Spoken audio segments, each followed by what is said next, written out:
I've lost $400,000 in rental for the past 8 years. Yes, you have heard it right. I have lost a total of $400,000 in rental for the past 8 years, and it is also for the duration since I've gotten married, which means that our family hasn't lived in our own home just yet. Now, this is not a small amount of money by any means, and this is not a video to tell you that you should do exactly what I have done. Because why? It is a large sum of money after all. But today, I will tell you why I've been doing so, and no, just in case you're wondering, I did not move into my landed that I've gotten a few years back.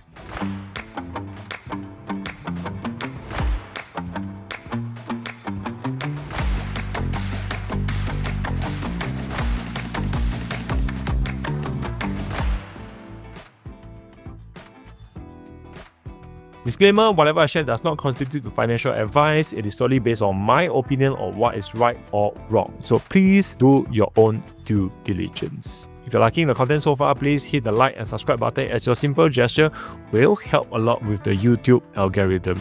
If you are interested to find out more about property-related matters, please find all the social media handles I am on, or you can just directly reach out to me on WhatsApp. Separately, I have also set up a Telegram group at the start of the year so that we can have a discussion that we as agents are not allowed to do so online, which is to talk So if you are interested to get into a community that talks about everything under the sun about property, please scan the QR code, or for the boomers out there, I have pasted the link in my description. We're going to close the group invitation in probably a month or 2 times, so head over and I will see you there. Now back to the video. So what the heck am I doing paying so much money in rental to pay for the landlord's mortgages or what not ever? For starts, I tell you first, most guys, not all, are usually more willing to constantly rent. Now the ladies are the ones who are a little bit more emotional and want their own home, not a rental home. That's why before you start exploring this path, please seek common understanding with the wife. Both of your goals must be aligned.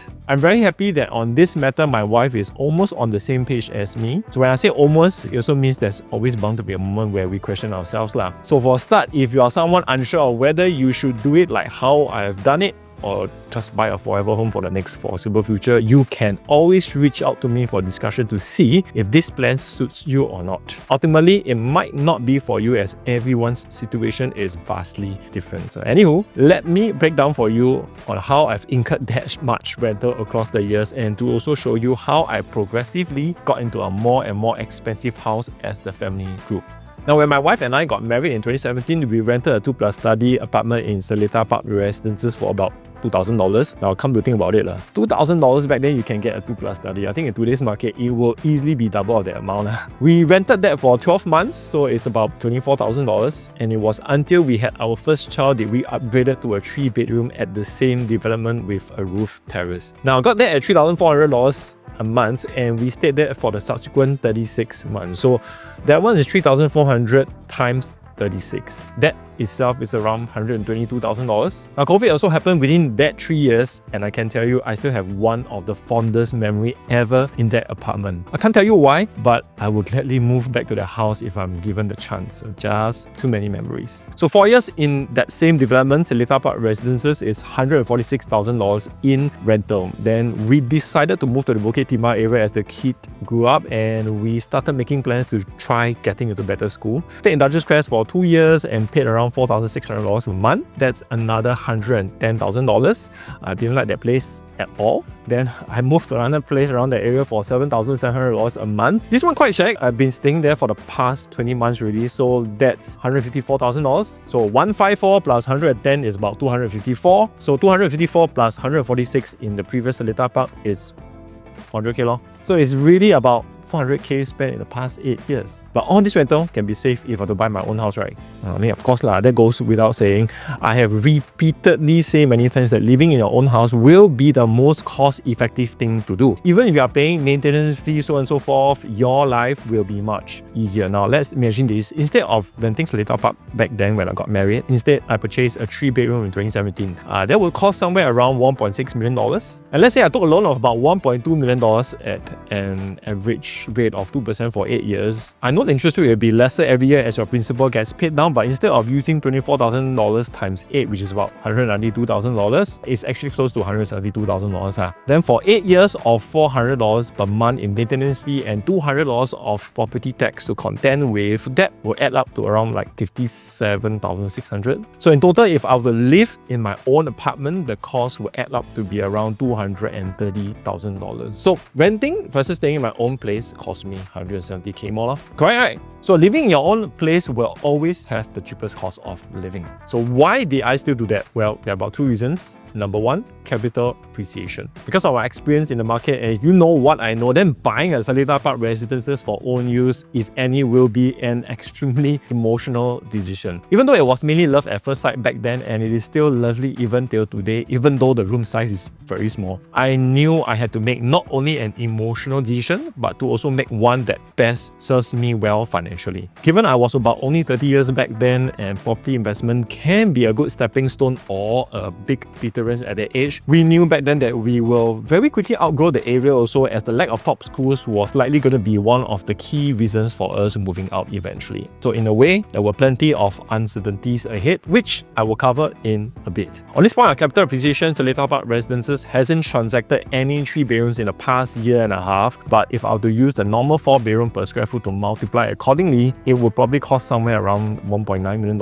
in today's market, giving us a gross return of $300,000, which is about 18% gain in over 8 years, which actually falls very far below the national average of 50% increase in the property price index in that same time span. Now, I take away the initial stamp duty of $48,600 that I paid for when buying it initially, and my cost of holding it, which added up to around $230,000 as calculated a few minutes back, the net profit would have stood at around $21,000. Again, $300,000 gross profit minus $230K minus $48,600, $21,000 in 8 years. I mean, okay lah, I factor it on the cost of living. At least, never lose money, right? Now, to give you a better and more fair scenario to compare with, assuming if I were to buy Seletar Park Residences back then, I would have still gotten a second property under my wife's name for investment. So for argument's sake, I will take that out of the equation to talk about just properties solely under my name. So at the same time where we rented Seletar Park Residences, we bought a resale at $1.4 million in 2018 and sold it off around 2022 at a gross profit of $350,000. Now the stamp duty added to be around $40,000. We rented out that at about $3,200 for close to 3.5 years. After taking away close to $800 in both property tax and maintenance fee, the interest of $1,750 will still net us about a positive gains of about $650 per month. Now you multiply that by 42 months, it adds up to be about $27,000 in rental returns. So $350K gross returns, adding $27,000 and subtracting close to $5,000 in repair works and $40K in stamp duties, our net profit were around $32,000. And wait, I haven't calculated my rental cost into it. I will do that in just a bit. Now, when we sold off that resale in 2022, we immediately switched out to the current landlord that we own. And yes, guys, despite spending money on it to renovate, we didn't live in it eventually. Now, more on that in the next video or subsequently. Okay, we got that about $4 million and we hope to sell it around gross profit $1.3 million. We spent $250K in renovation, $150K in stamp duty, kept it empty for about 7 months for renovation. So the interest itself brought the cost to be about $35,000 and we subsequently rented it out for $10,000. And because my interest rate got locked at the higher rate of 3.38%, $8,400 a month in interest expense alone, when it suddenly spiked, and with higher property tax progressively that rose from $600 a month all the way to $1,000 a month for the latest assessment, it is a profit of about $500 a month. Now you multiply that by close to 29 months is about $14,500 in rental returns, which is quite negligible. So gross profit of $1.3 million plus $14,500 in rental returns minus $250K in renovation costs, $150 in stamp duty, $35,000 for it being empty for 7 months, my net profit would roughly stand about $880K. So you plus the $332,000 that I made from the previous cycle, it would be around the range of $1.21 million. But because I spent $400K in rental, I had to factor that in, right? So it'll be total of about $810K net profit after 8 years.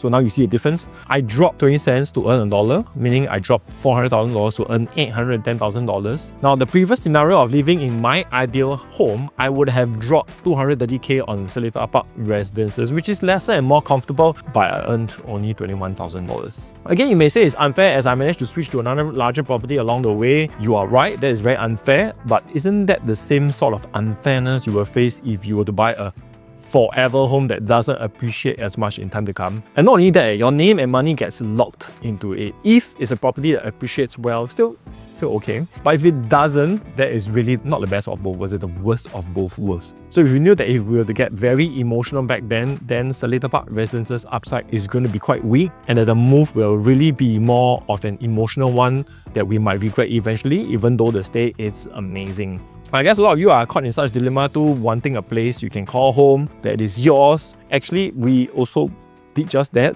but we call ourselves tenants and not owners. We pay a rent for it, and I can't change anything in the house without the approval of the landlord. But do we still get to enjoy everything else about it? Yes. So we rented it. Ultimately, we want to grow our wealth with an objective in mind to maximize our net worth while we are still young, which brings me to point number 2, uncertainty. Because we got married in 2017 and became parents very quickly, our priorities shifted very fast from us, 2 of us alone, to our kid and eventually kids.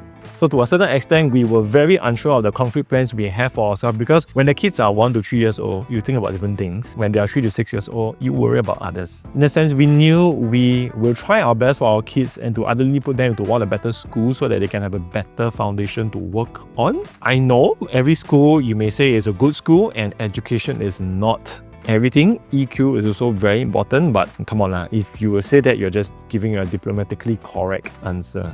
The reality is that there are huge differences between schools, whether you like it or you don't. So yes, the lack of schools will likely force us out of Seletar Park very quickly back then, and to be honest, we weren't confident of the resale value of SPR at such short period of time. Rents were also quite affordable back then, so might as well. $3,400 for a 3 bedroom at about $1.6 million, that's yielding the landlord only about 2.5% returns. When the years are so low, then I think you're better off as a tenant now. And even though we are focused on getting into school of our choice, we were still unclear of which schools we wanted to try for. So renting gave us the opportunity to improvise our plans according to different situations. We are given flexibility. Then when we decided to ultimately try for Nanyang Primary School, the next question pops up again. Should we buy or should we rent? And the first considerations are, is it definitely a shoe-in to get into the school? What are the odds of that happening? Well, if I buy something in that area that doesn't have that much potential like the properties around Nanyang Primary School, don't get me wrong, they are not bad properties, but given the location is quite atas, the prices are generally not cheap, and the price performance for most of the properties there are quite average too.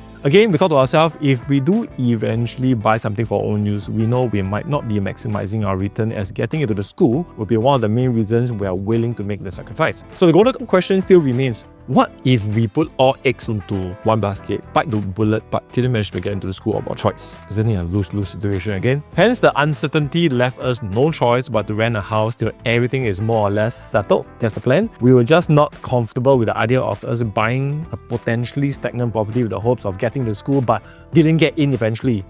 Now, the location of the second choice school might be a distance away too, so that is the second biggest consideration. In conclusion, because we understand or understood property in Singapore relatively well, we know certain locations, although it might be more central or convenient, may not make as much money. And because we were still pretty young back then, our priority is to build as much wealth and capital and as fast as possible. Just like if we were to move back to Seletar Park Residences and more or less know that prices will stagnate, can we grow our wealth fast enough to revisit the option of cashing out everything about 5 to 10 years time and fully pay for the same SPR unit and still have some extra cash lying around? If not, when we bought in 2017, we would probably be paying our mortgages till when it's like year 2047, 30 years lah. Do you see what I'm trying to do? I'm trying to give myself more options should I make a few calculated moves to maximize our wealth. And in short, what we are really trying to do is to prepare for retirement. I know I won't retire young for sure, but if there's any such need to retire, be it for health reasons or any other reasons, at least I know that the moves I made gives us the best opportunity to take it slow. Because let's be honest, what's stopping people from retiring?